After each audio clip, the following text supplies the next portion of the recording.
Alô pessoal, sejam todos bem-vindos à Sexualidade Sem Tabu.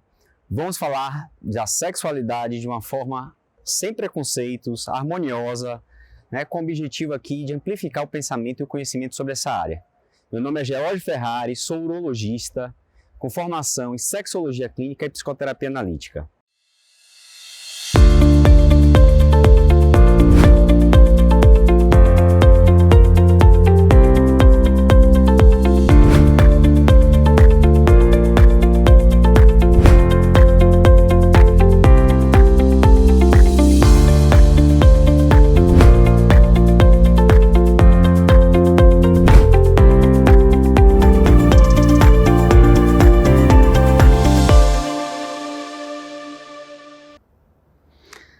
Olá pessoal, uma das perguntas que a gente tem muito no consultório, que o pessoal me manda também, é qual o tamanho médio do pênis?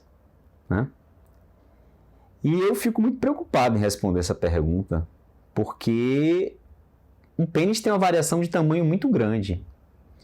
E se eu boto uma média, eu estou na verdade excluindo grande parte das pessoas, E patologizando, na verdade. Estou patologizando algumas pessoas, E como a nossa cultura valoriza o grande, então aquele que está acima da média vai se sentir bem. Mas aquele que está abaixo, vai se sentir mal, como se tivesse uma patologia, Então, eu acho muito complexo a gente responder qual o tamanho médio do pênis. A gente pode falar de uma forma estatística, A gente pode falar na estatística, E pode falar assim, poxa, qual o tamanho de um pênis para dar prazer?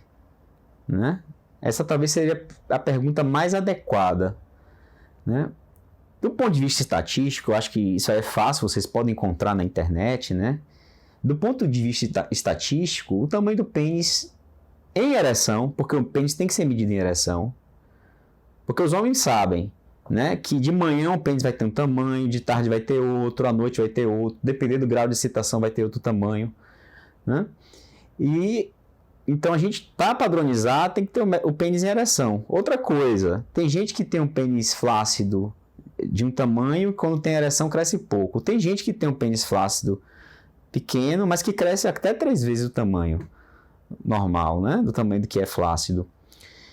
E aí, padronizando, um pênis em ereção, medindo do púbis até a ponta da glande, em média é de 12 a 17 centímetros. Mas quem tem um pênis, por exemplo, em ereção de 10, de 9, de 8 ou de 7, isso é patológico? Não, absolutamente.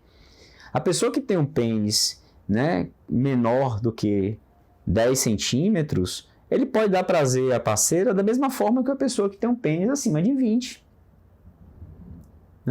Só que a nossa cultura valoriza tanto essa questão do tamanho que esquece da naturalidade da questão orgânica e humana. Se a gente pegar os macacos, que são os nossos primos mais próximos, a gente vai ver que os macacos não têm um pênis tão grande como o ser humano. Então, para a natureza, parece que isso não faz muita diferença.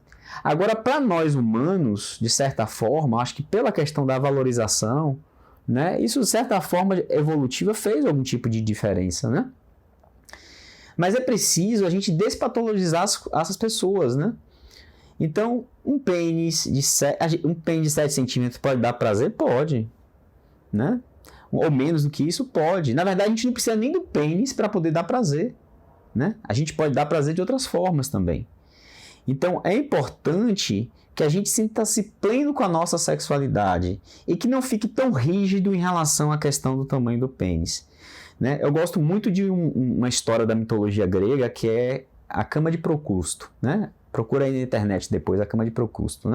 Procrusto era um bandido da mitologia que ele ficava num hotel, era um albergue. E ele tinha uma cama de ferro exatamente do tamanho dele.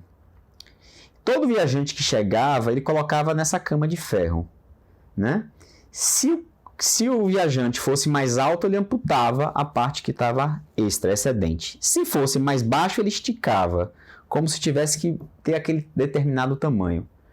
Então, a gente às vezes faz isso com o pênis, a gente torna essa fixação, né, na cama de Procrusto. Tem que ter isso, desse a esse valor, né? E a gente esquece que o ser humano ele tem uma natureza muito variável, né? A gente não pode ficar tão fixo nessa questão do tamanho. E o ideal é a gente viver a sexualidade da gente de uma forma muito mais plena, ok?